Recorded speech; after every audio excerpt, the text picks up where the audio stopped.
All right, so these attacks are likely to continue on Amy Coney Barrett heading into the hearings. Joining me now is Faithwire's Goins Phillips. Trey, you've been covering the attacks that we've seen on Amy Coney Barrett's faith. So what have we seen and what can we expect to see going into these hearings next week? Yeah, so in 2017, when Amy Coney Barrett was then a professor at Notre Dame, was before the Senate Judiciary Committee for an appointment to the Seventh Circuit Court of Appeals. She was attacked because she was Catholic. Her faith was a huge flashpoint in the debate. Uh, the the ranking member of the committee, Dianne Feinstein, she said that the dogma lives loudly within Amy Coney Barrett, and she said that's of concern. And also in 2019, Senator Kamala Harris, who's also on the committee and is obviously Joe Biden's running mate, she attacked another judicial nominee who's also Catholic because he is a member of the Knights of Columbus. She was concerned that because that organization holds to mainstream Christian views on marriage being between a man and a woman, and is also, of course, pro-life. She saw that as concerning when, in any other instance, someone being a part of a charity, particularly a leading charity that would be a positive, she Yeah. saw it as a negative. So I think we can expect more of this in the coming weeks. And it's really interesting because during the vice presidential debate between Kamala Harris and Mike Pence, she seemed to try to walk this line saying that both she and Biden are people of faith. Now, Harris Yeah. didn't specify what faith she's a part of, but it was interesting to me that she made that a point of emphasis. It's like they're still kind of grasping to that, trying to keep one foot on both sides of the fence there as far as the faith issue goes. But, given the past rhetoric and some of the other rhetoric we've seen when it's not on the national debate stage, it sure seems like they're going to continue this. Yeah, and the people of faith phrase is kind of interesting to me because it never really goes further than that. A lot of times, people who say they're people of faith don't really want to talk about it. I know that's a generalization. There are a lot of people who will talk more about it, but Yeah. particularly for Senator Harris, when she says she's a person of faith, she might be. I don't want to project anything, but she doesn't talk about it outright. She's not very open about her faith. That's just not something that she talks about a lot. Um, Whereas that's something that someone like Vice President Mike Pence talks about readily and all the Mhm. time. But at the same time, President Donald Trump doesn't talk a ton about his faith, so we don't really know. But if her actions are any indication, she doesn't hold to a lot of what we would assume to be mainstream Christian beliefs on issues, whether it's over marriage or over abortion.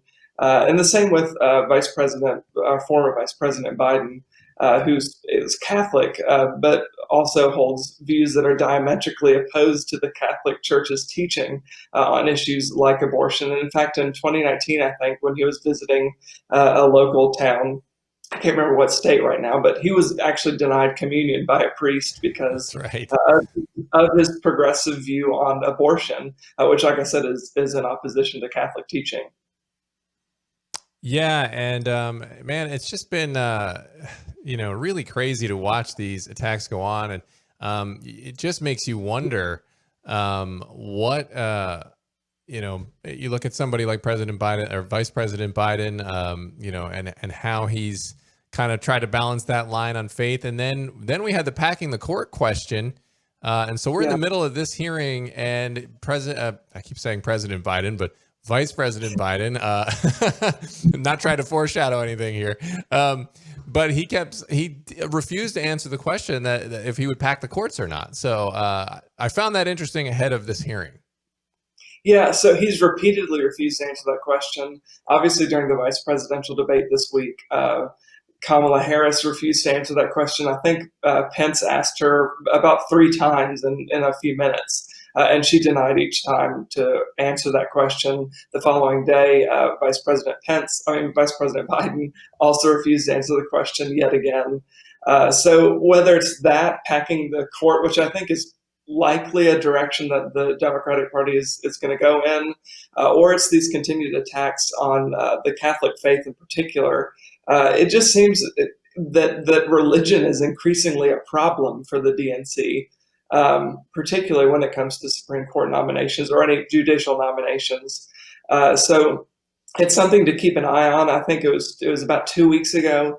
Senator Feinstein and Senator Mazie Hirono, also, like I mentioned, both on the Senate Judiciary Committee, who will be questioning Judge Barrett, both told CNN that questioning her faith, bringing up issues of her personal religious beliefs are not off the table. That's something that they may go down again. And it proved problematic in 2017 and in the years since when they've questioned other people. But it seems to me that that's not a lesson that they've learned, and a lot of them are willing to continue attacking Judge Barrett and others on their faith. And this is all coming in a time when politicians seem very comfortable to single out churches in the midst of coronavirus regulations. We saw de Blasio and even Cuomo, Governor Cuomo and Mayor de Blasio, singling out the Jewish community, the Orthodox Jewish community in New York. So it's very interesting to see these attacks from high-powered politicians feeling very comfortable to go after people of faith. And they're either not seeing or choosing to ignore the hypocrisy of singling out Christians and Jews who are gathering and not wearing a mask and oftentimes, but whether they are or they aren't, they're gathering, and those gatherings should be protected. Yet they didn't. De Blasio himself was out at Black Lives Matter rallies with people at large gatherings. So you just wonder if it's intentional or if they're just that blind to what they're doing. I think some of it, unfortunately, is that this is a problem that our media culture has created because they've given cover to these politicians for so long, Democratic politicians, that when something like this happens, when there's a clear disparity, a double standard, whether it's against Christians, Muslims, or in New York right now, like we're seeing in the Jewish community, if the politician has a D behind their name, there's often scant coverage of the issue at all because, like I said, the media's put themselves in this awkward, tenuous situation where they've given cover so long to the progressive left that to call them out on issues like this would just push up against that years-long effort. So it's befuddling to me that we can watch what's happening in New York. With the way that de Blasio and Governor Cuomo seem to be singling out the Jewish community, targeting the Jewish community, while, like you mentioned, allowing protests and riots and whatever to happen generally freely and without much restriction. And then also in the Senate Judiciary Committee, we've had repeated attacks on Catholic and Christian judicial nominees. It's bizarre to me that it's continuing to happen and that they're so comfortable with it. But like I said, I think a lot of it is the result of this culture that our mainstream media has created where they can't really call them out anymore because they've just become an extension of that worldview. Yeah, and you mentioned the Catholic charities that they're going after, and another one was this People of Praise. You would think, we spoke here on this channel to Will Maul of Premier Christiannews, formerly of Faithwire, and he had called People of Praise to talk to them because apparently nobody else in the media bothered to do that. And they're painted as this nefarious group that's out there doing all these crazy cult-like things, and you look at them and it's like they're just a Christian charity trying to help other people, and by all accounts, it seems like that's what they're doing. And it's just, hey, they're sharing their, resources and trying to invest in impoverished communities and bring people out of poverty and things like that. It just seems like a giant nothing burger, but they continually think that this painting like, oh, they're very Christian, they've got faith, that somehow this is going to be an attack that resonates. But as you said and alluded to, it usually backfires, and hopefully it continues to backfire because no one wants to see, except for maybe the far left, attacks on a faith continue. So, hopefully, what do you expect to see, Trey? Because I think it's going to be chaos for a couple of days. It's always chaos in the news cycle, it seems. So what do you expect to see over the next couple of days as a general vibe in the media?